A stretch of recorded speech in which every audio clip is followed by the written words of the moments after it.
This is an update on Sons of Feminism.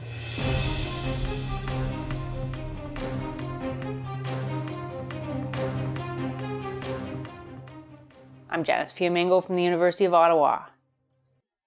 I received over 60 submissions, ranging in length from a few hundred words to over 17,000 words, in response to the question, how has feminism affected your life? One book can't hold all those essays, so right now I'm making a first selection in the hope that a second edition of the book will be feasible, and also that some of the essays can be published online. I'm in communication with an American publisher right now, just in the very early stages, and if I can't find a commercial publisher for the book, I will self-publish it. Before I say a few things about the essays, I want to stress how much it has meant to me to be trusted with these stories. I'm honored to have been allowed to read them and to prepare them for publication. It's not an exaggeration to say that putting this book together feels like the most significant public project I've ever undertaken. As some of you know, I got the idea for the book when I started to receive emails from men saying things like, I was in the audience at the talk you gave at Queen's University, or I saw your video this week about campus sexual assault tribunals, and then they would tell me about what had happened to them. And I came to believe that it was important that stories like theirs be widely shared because it was so powerful to read them all. Men told me about how they'd been falsely accused of sexual assault at university and spent months trying to prove their innocence. They told me of their own experiences of sexual assault by women. One man, when he was 14 years old, by a gang of older girls. Men told me about false accusations of sexual harassment at their workplace and how they didn't even have a chance to try to prove they didn't do what the women complained about. They were just let go without any proper investigation at all. I heard about a feminist vigilante group that drove a man out of his job, accusing him of murder after a mentally ill woman who had been in love with him committed suicide. One man showed me irrefutable evidence of the near impossibility of advancing in his academic job, while women with far fewer publications could land plum positions because of the push to hire women into STEM fields. One man told me about being beaten by the police and left permanently disabled because of a woman's false allegation. Men told me about how one day their wife just up and left, took the kids, said, I don't want to be married to you anymore, said, you're going to pay me so that I can live well without you, and if you fight me in court about any of this, I'm going to say you sexually abused our kids and you'll never see them again.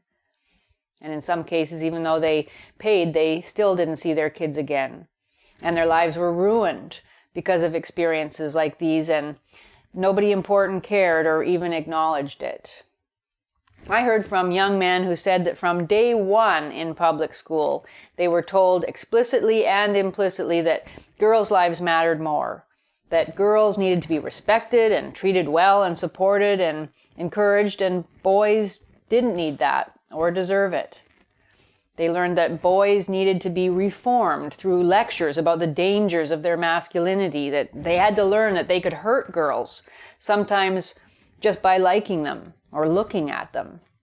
They were told that boys had always had it better than girls, and they needed to be ashamed of that fact and get used to a different era now, a supposedly more enlightened one, in which everything in the culture was going to favor girls. And if they objected to any of that, it just proved that they had something wrong with them. It just proved why we needed even more promotion of girls and anti-sexism propaganda.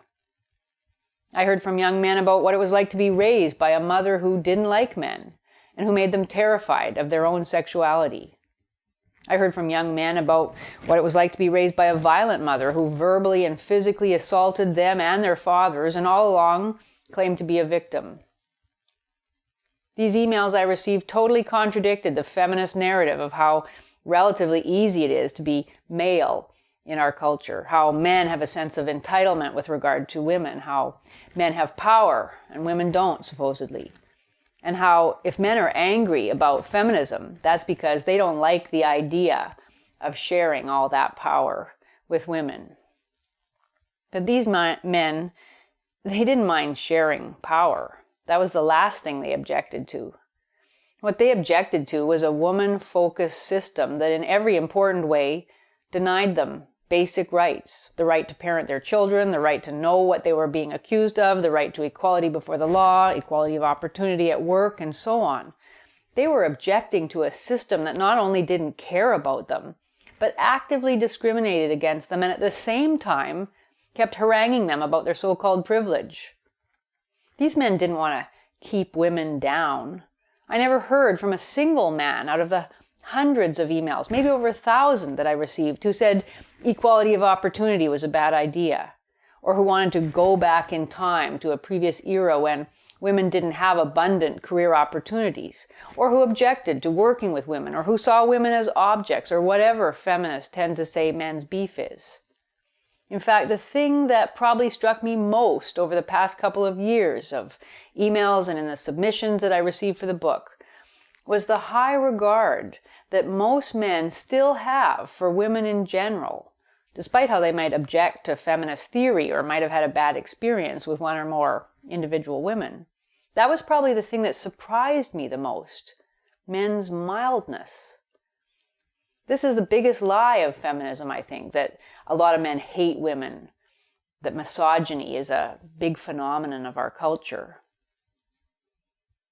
As a woman, when I first read feminist propaganda about female oppression, I was furious. And I was furious at pretty much all men. I got out of that mindset because I could see it simply wasn't true based on my experiences and observations. But a lot of women, some of whom have had bad experiences, some of whom haven't, never got out of the mindset. They made resentment into a state of mind for which they expected to be congratulated and have been congratulated. I've come across very few men who fit the category of a woman hater, even among those who've had a lot of reason to be.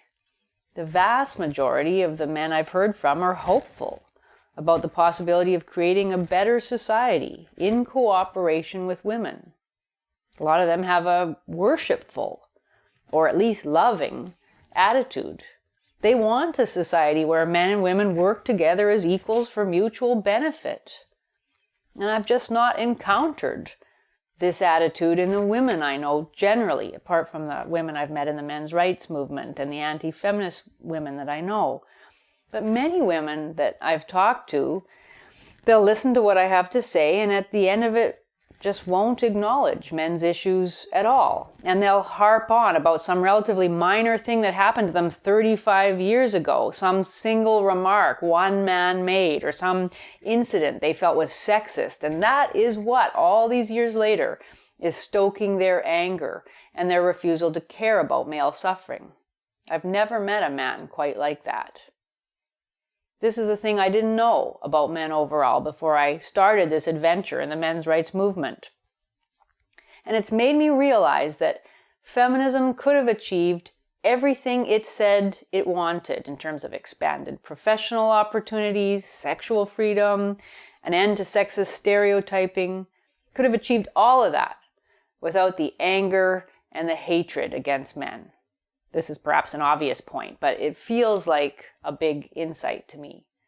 And someday, we're going to have to confront why it was that the anger and the hatred against men became such a central part of the feminist movement, and why feminists, even women in general, seem so unwilling to give those up. I was actually startled to find so much goodwill towards women amongst men. A skeptic might say, well, of course, the men who wrote to you are just one narrow slice of the population, mostly those who still believe change is possible, so they're more hopeful. And even if they're not going to vent hatred when they're writing to you. But that's not the whole story. I've also spent a lot of time on various online forums with men who are angry and despairing. And even they, I think, are a lot less grudge-holding and a lot more forgiving than I would be in their situation. So that's where it's at. Book is coming together, and it's got incredible essays in it about the crazy world we're living in. And I hope that these essays will touch some readers and encourage them to find out more about men's issues. Now, I'm not a Pollyanna. In fact, I'm one of the biggest pessimists I've ever met. So I don't imagine that the publication of Sons of Feminism is going to transform our cultural situation overnight. There have already been a bunch of books and articles and videos by people like Warren Farrell and Karen Strawn and Christina Hoff Sommers and Paul Elam and so many others. Wonderful people that should already have made the cultural transformation. But I'm hopeful that along with all those other efforts to seek justice for men and boys, this book, Sons of Feminism, may open some eyes to what is surely one of the greatest and least recognized injustices of our time. Thank you for watching. If you enjoyed this video, please support us on Patreon.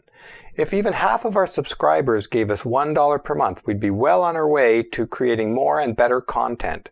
And don't forget to subscribe to us on Studio Brule.